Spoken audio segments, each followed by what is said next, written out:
এক মিনিটের আমল। এক মিনিটে আপনি সূরা ইখলাস, কুল হুয়াল্লাহু আহাদ মনে মনে 20 বার পড়তে পারেন।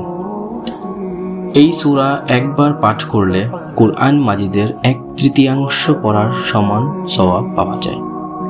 তাই আপনি যদি এই সূরাটি 20 বার পাঠ করেন তবে তা 7 বার কুরআন পড়ার সমতুল্য সওয়াব।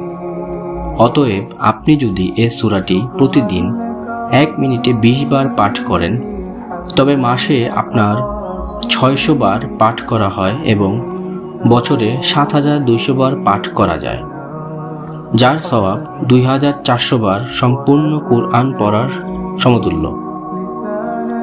একবার আবু হুরায়রা রাদিয়াল্লাহু তাআলা আনহু রাসূলুল্লাহ সাল্লাল্লাহু আলাইহি ওয়াসাল্লাম এর সাথে আসছিলেন।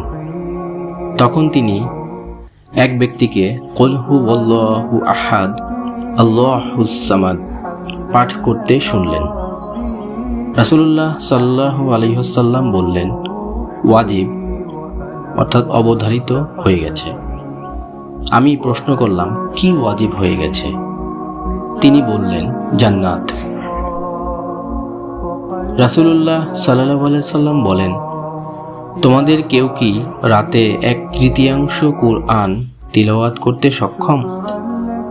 সাহাবীগণ বললেন, প্রতি রাতে কি করে 1/3 কুরআন পড়া যাবে?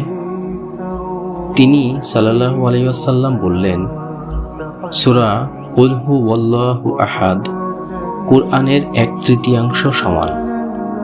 সহিহ বুখারী হাদিস 5015 এবং সহিহ মুসলিম হাদিস 811।